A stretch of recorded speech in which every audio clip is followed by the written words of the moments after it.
guys, Mason here from True Metal Supply. I'm here with my good friend Mark Bowen here in beautiful Lenoir City, and we are going to take a tour of Mark's shop, Barndominium, right here, that he is still in the middle of working on. Yes, sure are. Yeah, so we came across, we met Mark, how long has it been now, 2 years? It's been since just before you guys opened. I think you are our very first Barndo customer. I think the lights weren't even on in the building yet. That's right. Yeah, he came by our showroom when we were still moving in and kind of, didn't even have electricity yet. And so he's been around, become a good friend of True Metal Supply. And we're excited to see your building in progress. So tell us kind of the beginning of how you decided you were going to build a Barndo. Sure. Well, first of all, welcome. Meadowdale Farm headquarters. Yeah. We're excited to have you guys here, and it's been great working with you so far. So we decided to build a post-frame style house. I know some people don't like the term Barndominium. Right. Only because it's new and people don't understand what we're talking about. Right. So we'll call it a custom-built post-frame home. There we go. So we're building our shop for our farm and for our business, and then our new house attached to it. Great. Yep. So you're going to be living in here, part of it, and then you got a nice sized shop on the other side there. So when did you decide post-frame was what you were going to do? How did you come across that? Well, when we decided to build this, when we found this property and decided to build this building, we wanted to do the post-frame Were you familiar with post-frame before? Only from watching videos on YouTube. Okay. I have plenty of experience with construction. I've been doing that for 20 plus years, but I've never built a post-frame home. I've built pole barns, which is similar. Sure. And this is the first full-blown post-frame I've done. And it's been fun. There's been a learning curve, for sure. Yeah. But it's been fun and exciting, and I'm enjoying the process. Great. Well, let's go take a look at this building and see what Mark's got going on.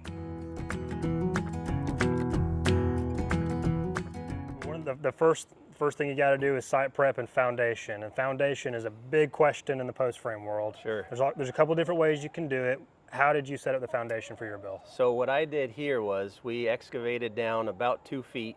We poured a solid concrete footer all the way around, and then we used concrete blocks to come up to the height, the top of the slab. Okay. So the top of the slab is the top of the foundation. Okay. But the slab is poured inside of the foundation here, and there's rigid foam in between the two, so there's a thermal break between the slab and the foundation. Okay. So site prep and foundation, how long did it take you to have all of that ready to build on? The site prep took a while. This was all wood, so we cleared all of this and removed the stumps and brought in utilities and things like that. So I would say we probably did the digging and the foundation from start to finish in 3 weeks. Wow. Okay. All right. Great. And again, this is traditional post frame. So how did you attach the primary framing members to the foundation? So I bought the brackets from you, and I bolted them down into the concrete frost wall. So we're using the drill set Sturdi-Wall anchors for 6x6 posts. Okay, yeah. Those how did you like those? Those were great. Yeah, and I like using the drill set ones instead of the wet set, because after the concrete was dry, we could set up my transit and my laser and get perfectly straight lines and put the post right to that. I like that. Yeah, it worked out good. Okay, great. All right, so let's talk a little bit about the exterior of the building right here. It looks like obviously you chose to do the zip system. Yes. That's on the roof and the walls? It is. Yep, so zip system, top and bottom, pressure treated plywood at the very bottom, just so we don't have to worry about any rot for any reason there, or insect damage. How do you feel about the zip system? I love the zip system. I use that on everything I build. That's definitely the way to go. Okay. It's really fast to get the building closed in, watertight. Yeah. Start to finish of the framing, with 3 of us, we did the entire shell of plywood in less than a month. Has the zip system played well with your different siding and roofing materials? Yeah, it has. It's a great substrate for that, and it's super easy to use. Okay, let's take a look at this wainscot, because I remember when you got this material, you brought some of it by the office and told us we better start selling it. Yes.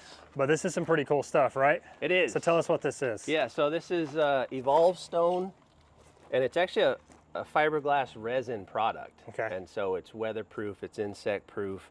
It actually nails on with a finished nail gun. So it's super easy to install. There's a weather barrier behind it. You can kind of see a little bit of it here. Yeah. And a drainage plane, so if there's any condensation or moisture back there, it has a place to dry out. And it just kind of seals around where you nail it, right? It does, yeah. And the nails are set just a little bit, so you can't see them visually. Right. You can't see a nail on here. And then we also bought this top piece here to trim it out. And then this piece of flashing is what you custom made for me. Oh, nice. Is this what we were making that day after work? When you stayed late on a Friday night. That's the piece of flashing, so it comes up the wall to about here. Gotcha. Yep. Yeah, walking up, you would have had no idea that that's not real stone. It looks so authentic. It does. It looks really good. I'm glad we chose this. And there's a variety of colors, and there's different styles and sizes. Yeah, I like that. This had the most variety of sizes, which is why we went with this one, because to me that's the most realistic looking. I like that a lot. And for siding on the shop Yep. and on this side of the house, we went with LP Smart Side. Yep. And so this is their board and batten. It's a great product. And then on the house, we'll have the horizontal lap siding. Yep. And so our thought was when you drive up, it looks more like a custom built house than just a metal Barndominium. Yeah, that's on great. the back side and on this end, it's metal Tuff-Rib.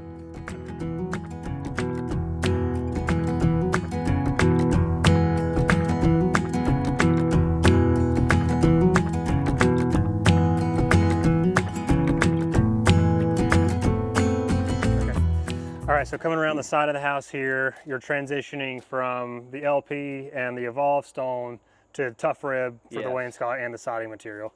A little more cost effective, right, for the less visible area? It is, and this will also have a shed roof coming out 12 feet too, so that's why I haven't put the siding on yet, because I need to build the shed roof and then side above and below it so we can flash it properly. Look how tall this wall is. How big is this building? The shop is 40 wide, 48 long, and it's about 26 feet to the peak.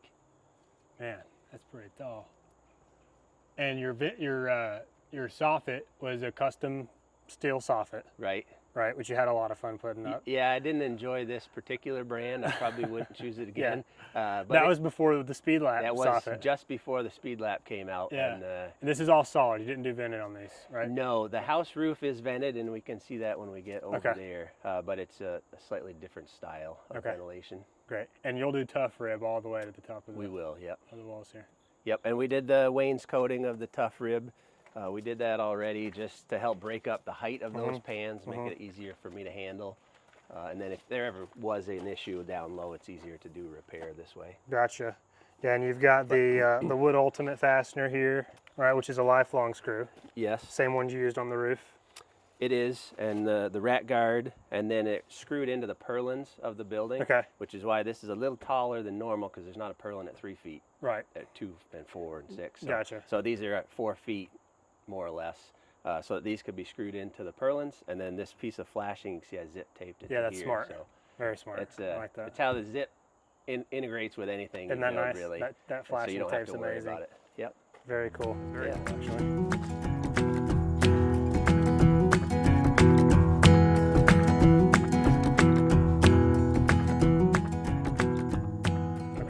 All right, so we're at the back of the house now, and you've got Tuff-Rib as the primary wall material and as the wainscot here. Yes. How easy was it to work with the Tuff-Rib for an entire wall? This was really easy. I had sent you guys the measurement, and you made it exactly the length I needed, so I didn't have to cut anything. There's no windows on the shop backside, so yeah, this looks like a nice wall, right? To sling some panels on. I would say we probably, with 2 of us, did this whole backside in 2 hours. Oh, nice. Okay, great. You know, we pre-drilled all of the holes for the screws ahead of time. I made a jig to do that so that they would all be perfectly lined up and straight. Which is why it looks clean.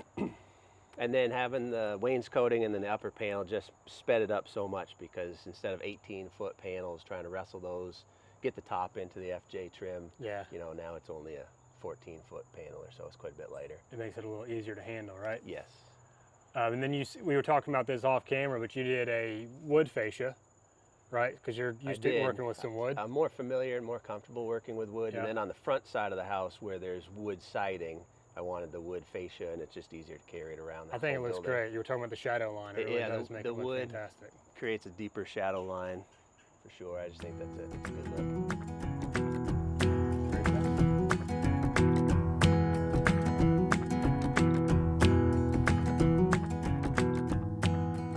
All right, Mark, tell us about these windows. I'm not a window guy, but these are great looking windows. Well, thank you. These are Marvin Integrity windows, and they come with a nailing flange. Okay. And so they went in the rough opening, and then I built the trim actually inside the shop.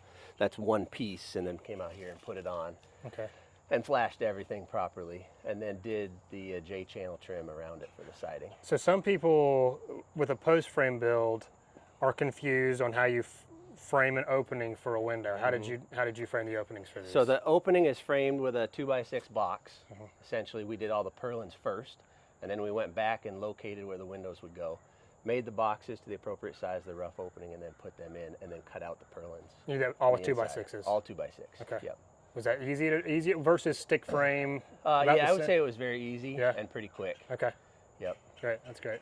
Because that's kind of the appeal to a lot of people that are building their own building, is trying to find ways to do things a little bit easier, move the process along a little faster. So you feel like that translates with the windows too? Yes, and a lot of people don't trim windows in a Barndominium the same way you do in like a typical built house, but I like the look of this better than having just a small narrow piece of metal trim around the window. Right. So, and this worked well for me with the zip system to get the flashing properly, the zip tape done to make sure it's watertight forever. So around these windows we've got a pretty typical looking J-channel, right? For the sides and the bottom. Yep. But we don't do J-channel on the top. Right. Because it would hold water. Yeah. Right. So we've got a drip cap. Right. Right. And that's going behind the panel. Yes. And this has got a little bit of a lip that keeps water from running off. Some people make the mistake of putting a J-channel up on the top of the window too, which is kind of a disaster. Right. Yeah, that would be a bad idea. And that is flashed with tape to the zip system. So if there's any water above it running down, it will come out and over the window. That's a great tip, to actually zip the trim to any chance you can. That's a great idea. Zip tape flashing to the great. plywood. And then there's the interesting junction here in the corner where we have the LP siding coming down, but then we have true metal supply metal all around it. So we have typical metal corner here. We have an inside corner here, but then we have the LP Smart side. And I had to do that here because it goes up and over the house and then down the other side. And so instead of having a strange break somewhere, I just did the LP everywhere. On this gable end of the house, the shop, excuse me. And this trim right here is just our double angle trim. Yes. Right? It's just kind of like a little bit of a step trim that lets you transition one material to another. Right. And it prevents any water from getting in there. That it steps up to probably about here, and then it's zip taped, as we saw on the gable end of the shop. Yeah.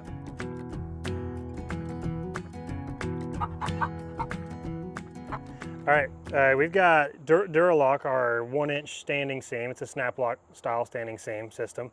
This is what you did on the roof of the house. Yes. Right? Still doing on the, which is why we didn't even stage this. We just came around the corner and you had all your tools here. You've been actively working on this. This is what we're working on. So tell us what you've been working on here. So I've never used this product before. I've had standing seam before, but I've always had a roofer do it. Yeah. But this system is super easy for people with basic skills can do this. Okay. And a few very simple tools. So I bought this from you not too long ago, the notcher. I was in your shop like last week and I was like, well, I'll try that. Okay. And so that's really easy. So one of the things I was scared about was how you do the end, the bottom end. You had to make a few cuts and a bend. And I watched videos on YouTube and they make it look really easy and they do it in like 20 seconds and then I got to back it up and watch it again. Anyway, so now that I've done it, the backside is all done. We're working on the front. Like it really is as easy as it looks on TV. So I have this notcher and you can just stick that one right in there on the one side and you just squeeze it and it makes your notch. Okay. I actually prefer not to use it on the other side, and I have my cutters marked at 1 inch so that I get the same distance, but I make this cut straight right here, and then I just come in sideways to make the notch and take that piece out.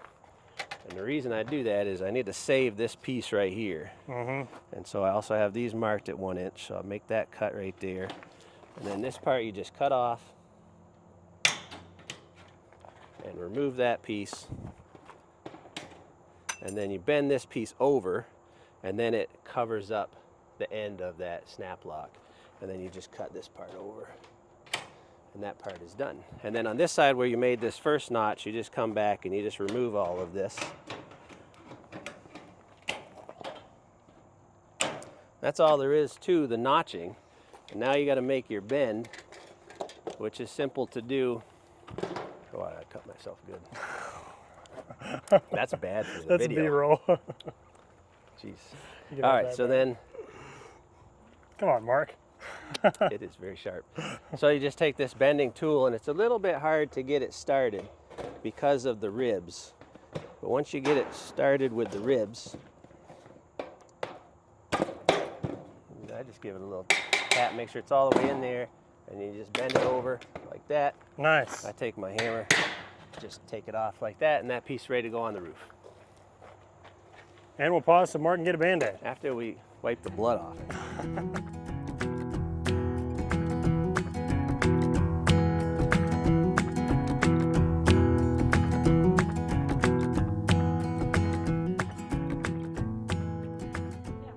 Okay, so Mark, you're gonna do, you said some lean-to porches off of these corners here? Yes, a wraparound. So on this side and on this side, there'll be a porch, covered porch coming out 12 feet. It'll be an oak timber frame. Oak timber frame. So talk a little bit about how that's gonna be constructed. How will you build that? So we'll drill some sonotubes in the ground, pour concrete, then we'll backfill to the right height and pour a concrete slab over that. Okay. And then we'll use a metal post bracket, similar to what's inside the house, but slightly more decorative. Yeah.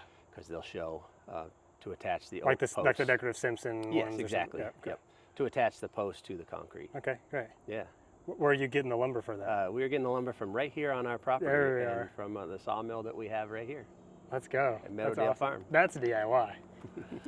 All right, Mark, so you put in some really nice looking doors here. Thank you. Some people do, you know, the very basic drum roll-up door. Sure. A lot of people want something more decorative. So this is kind of a sectional door on a track, right? It is. Talk a little bit about that. All right, so we went with 2 symmetrical doors. Sometimes people put one big one and one smaller one, and I like the symmetry of the 2 big doors. So they're 12 by 12, which is a fairly good size overhead door. I custom ordered these with wider panels here because it's such a tall door. I just thought it was a better look than having more smaller panels to go with. And we got the glass in there. They're also a little bit thicker than the standard door, so there's more foam insulation in the middle, and there's also metal on both sides. This so is they're steel. pretty rugged. This is a steel door. Okay. And it came painted black from the factory. I like that. It's got actual texture on there, like they've embossed those steel panels. Yes. That's really neat. On the post frame, the design of the building stage, we designed these posts to be 12 feet apart. Okay. They're actually not 12 feet on center. They're 12 feet face to face. Okay. So that allowed us to have the 12-foot rough opening with the steel trusses inside. Okay, great. And we'll take a look at that closer when we go Certainly. inside the building in just a minute.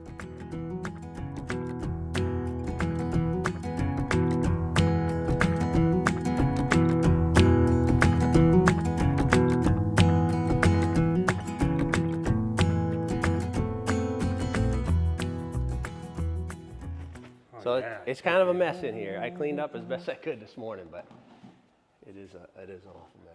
All right, we're inside the building. Mark, the first thing I noticed is you did steel trusses here, right? We did. Talk about your experience with steel trusses. All right, so first time ever using these steel trusses, so a little bit of a learning curve there, and a few things I would do differently next time, but it went well, it went fast. Sure. We rented the right equipment to have here to do it safely. Right. So I love it because it's 40 feet across, there's no posts, it's wide open. We Got a can ton put of overhead space. any piece of equipment we own fits in here, and we can service it. If we need to bring the excavator in, put the boom up, we can put it all the way up. So Okay. this really works well for what we need and what we were looking for. So pretty happy with how this turned out. Great. A lot of people ask the question because the trusses have a pre-welded purlin cup. You just drop your 2x in there, which I think you have. Did you do 2x8s? These are 2x8s. You do 2x8s as your purlin. You can do 2x6s.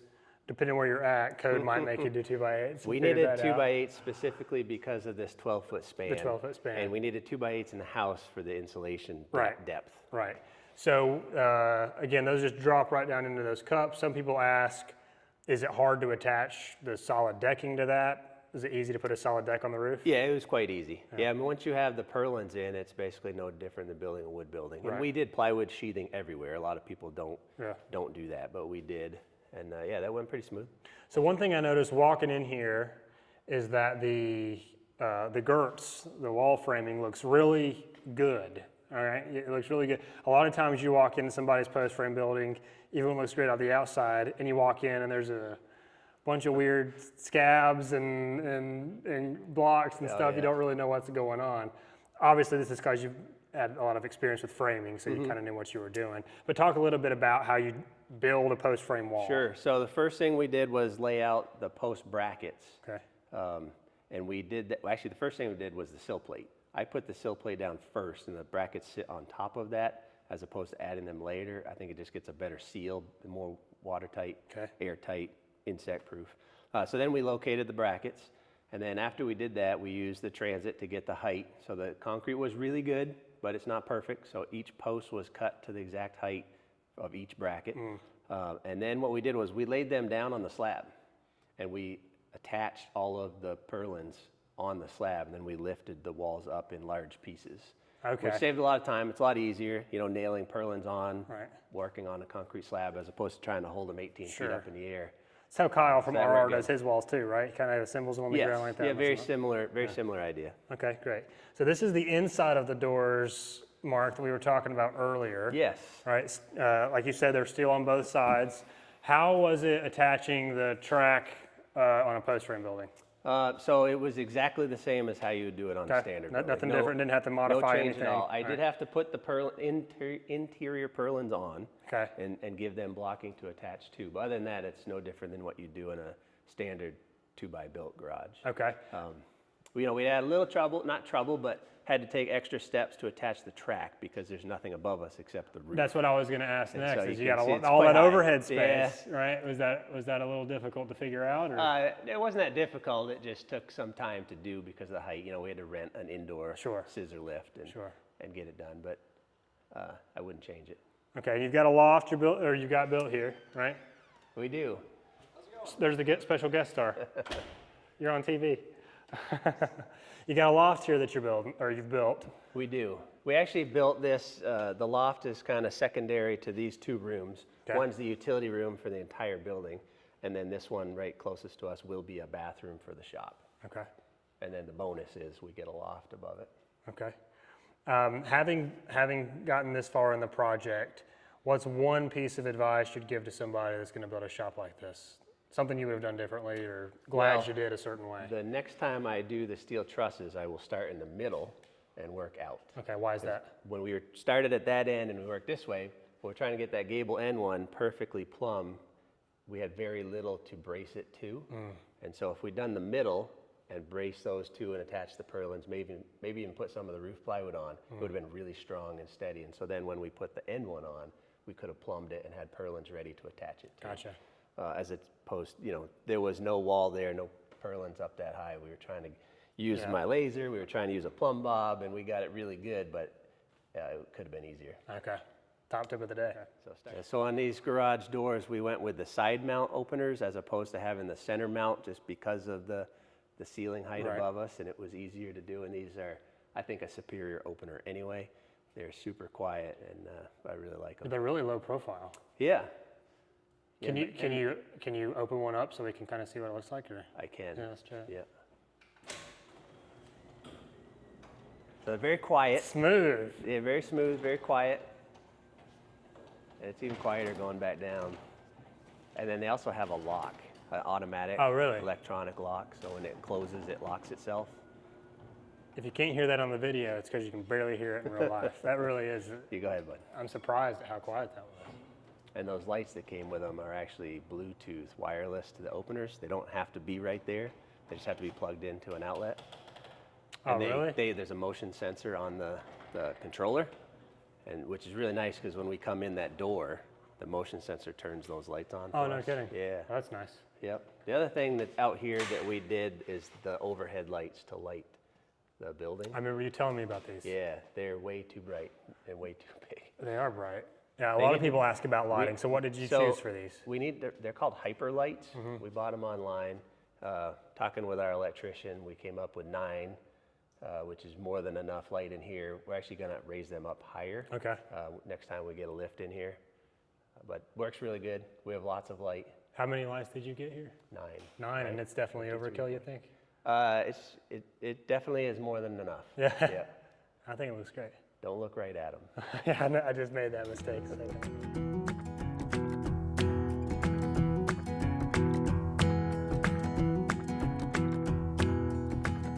Yeah, so I'd asked you a while back about how the corners work. So these are the corner pieces for the Evolve stone. Yes, so they're pre-formed for the corner, and then you can alternate, you know, how the size. Okay. You know, and you can make a long one, a short one, and it just gives it a more realistic look. Makes it look authentic. You don't have to do that.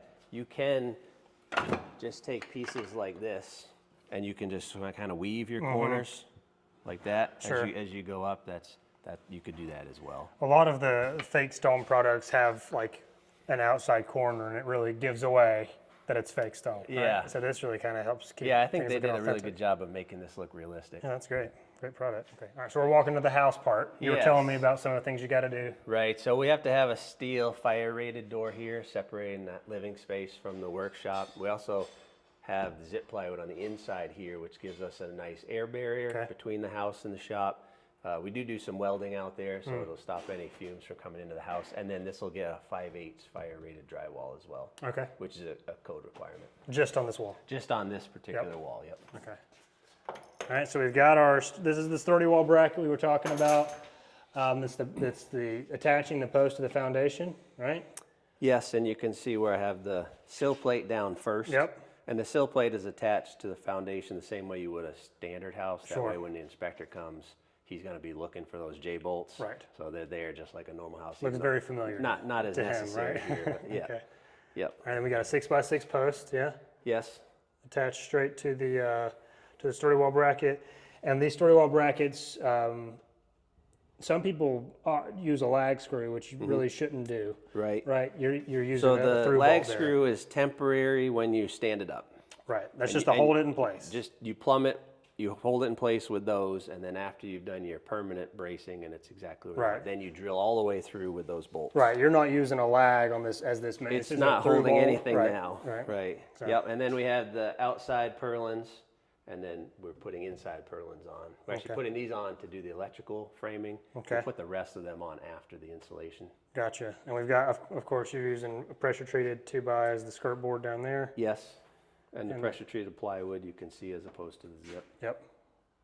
Okay, great. And then this is one of the boxes for the windows. Yeah, let's take a look at that. So we made this box size so it's right for the rough opening of the window. And these purlins went all the way across.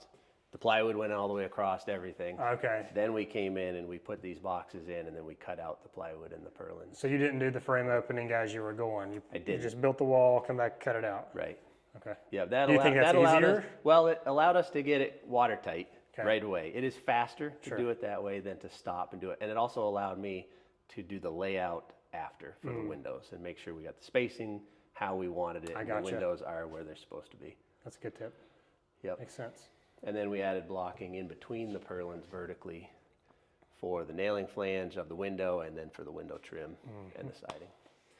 All right, Mark, you've got something less than traditional going on right here. Talk about what you were doing here. All right, so this is an oak timber frame post and beam inside the house that's supporting 2 bedrooms upstairs. Okay. We wanted the big span for the kitchen. I'm standing basically where the kitchen island will be. Okay. And so we wanted to keep this open between the kitchen, dining room, living room. We also wanted to create the warmth of wood inside the house, and so this oak timber frame was the way to do it. Okay. We did have to get an engineer to sign off on it to say like this beam can carry this load and this span, and we did that. So. Which is pretty normal stuff. Yeah, that's fine. But the inspectors would come and look at this, and immediately it would be a red flag for them. So that seems about right. So you've got pretty traditional stud framing going on right here, which is the beautiful thing about post frame, right? You build the shell, and then you can come back and frame out the inside kind of however you want to, because other than this, nothing in here is load bearing, right? Right. Yep. Well, there are some of these walls are holding up the floor joist for the second because floor. You have a second floor. Because we have a second floor. But some people don't have a second floor, and so they can kind of frame that out. Nothing is holding up the roof or the structure. Sure. But there's footers in the foundations for where the bearing walls are for that and the stairs. So this is the kitchen here, essentially an L-shaped kitchen and with an island. But yeah, this framing is very similar to any house you'd see today. Sure. So it's pretty straightforward, pretty fast, pretty easy. Pretty standard. And it allows the trades, like electricians and plumbers, this is what they're comfortable and familiar with. So this is easy for them. They're not having to navigate something new. Right. Was adding a second story in a post frame building challenging, or was it similar to doing it with any other building? I would say it was easier. Really? Yeah, because it's not integrated into the frame. Okay. It's not integrated in the structure. So we definitely did it after. Okay. You know, a rainy day, we could be in here laying out and building walls. That's nice. Yeah. So again, one of the perks about post frame is you get a big building up quickly. That's in the dry, and work on the rest of it. And a lot of options too. Yeah. You know, they're not limited so much to where you put walls and you can play with the layout and change it.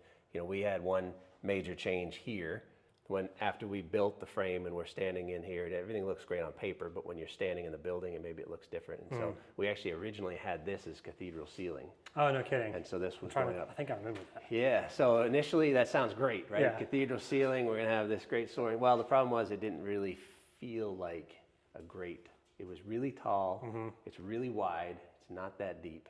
And our concern was like the living room's not gonna feel like such a comfortable, cozy place.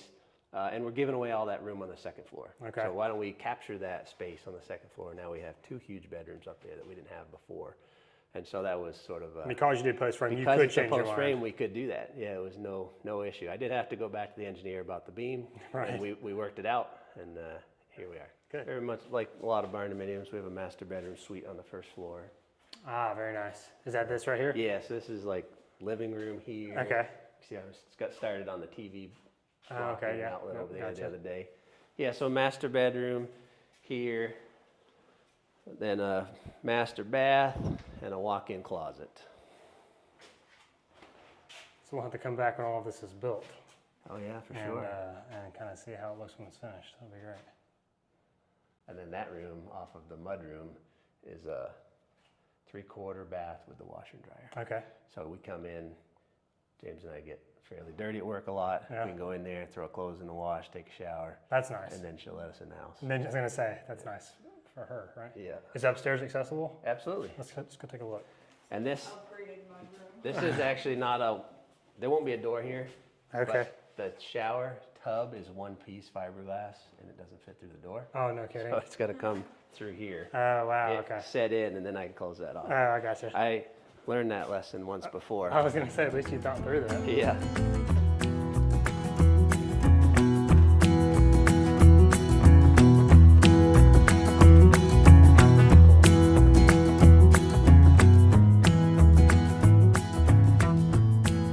When we changed the cathedral ceiling and added 2 big bedrooms, we also changed this side Okay. a little bit. And so the bathroom up here got bigger because we weren't trying to fit 2 bedrooms in. Yep.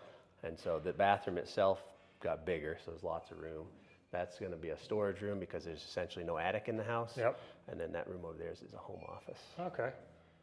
Very nice. So we do have a little bit of an attic storage up there. Yeah, a little bit of a loft up there you can put stuff in. Yeah, So you can really see the steel truss right here. We're up close and personal with it. Take a look at that. Are you going to leave that exposed? we are. Okay. Yep. That's a nice look. We're actually going to wrap it in Christmas lights. And there's you can't see it here, but there's a switched outlet right Oh, there. very nice. That's really Which cool. is switched right there at the top of the I stairs. like that. Another can- question a lot of people ask, Mark, is closing in the gable end with steel trusses. What did you do to close in your gable end here? Well, the posts don't go all the way. Right. The first thing. And so on the middle one, I actually made a scarf joint and sistered a second one on Okay. and made it go all the way. So Alright. the middle post is attached to the steel truss. Okay. Otherwise, it's just purlins that are attached. That gable end truss, that outside purlin that you see there, we actually put that on first while it was on the ground. It's bolted right through. I see that. And then we raised it up, so that made it a lot easier Okay. to do. Yeah, that does make a lot of sense. So It's that middle one you said that you added on there, it's right against that collar tie, It is. right? Okay. Yep. Yeah, and it's bolted down through the truss Okay. into the top of the post. Oh, nice. I think adds quite a bit of strength. I And agree. then, believe it or not, these closet walls add a ton of strength to that gable end wall. I bet they do.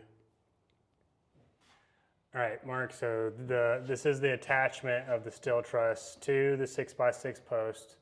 That is lag. You got a lag screw that lags right into that post. Right. And there's that truss heel just sits on top of the post. You don't have to notch the post. Right.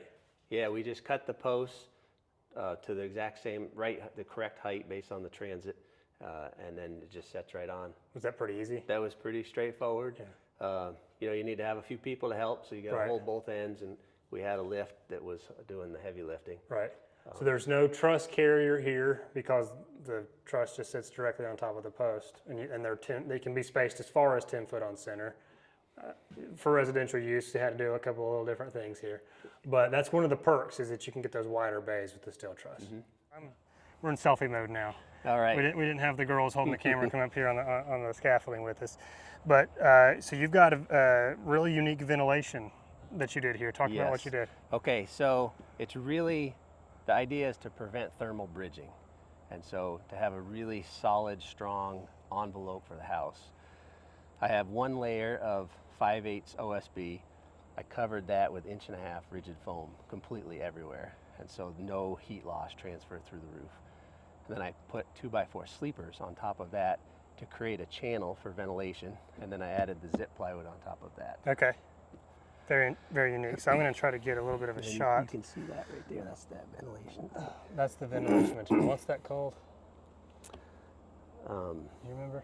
Core vent. Core vent. So check that out. So air can come in through the soffit here, or fascia I should say.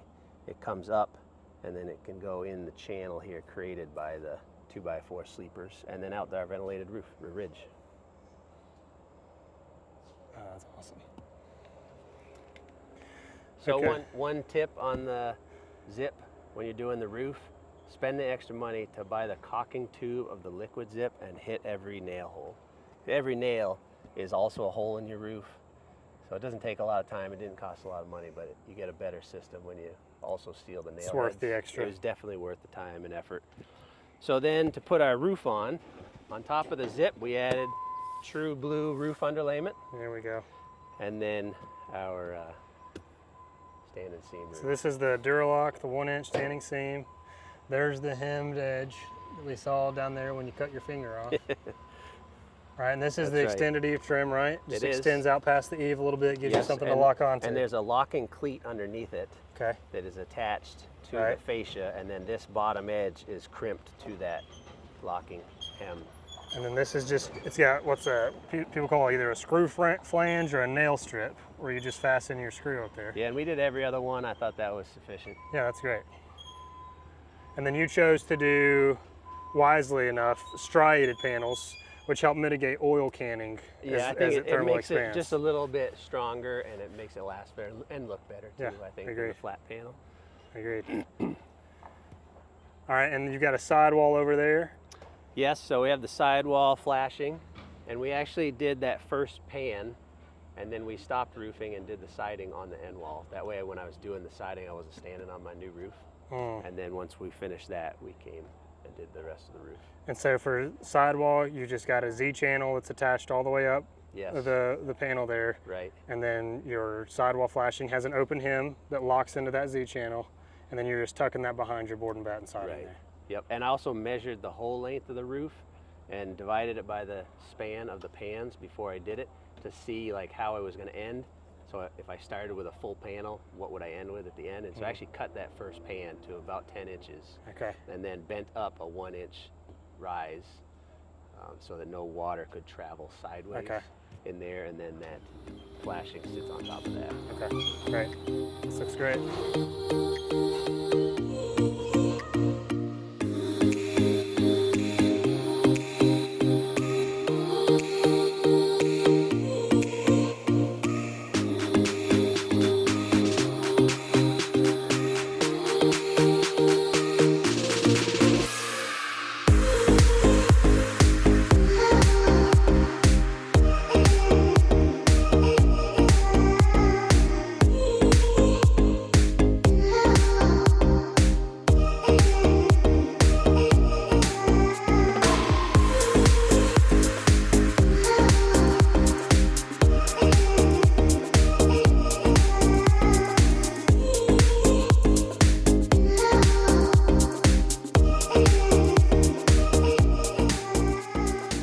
Mark, thanks again for having us out. Take a look at this build. We'll be back, hopefully, right? Yeah, When everything's done, we you're can welcome anytime. do the final walkthrough. So tell everybody Absolutely. a little bit about the farm and what you guys do here to end this off. All right, so here at Meadowdale Farm, meadowdalefarm.com, we raise pasture-raised chickens, turkeys, pork, lamb.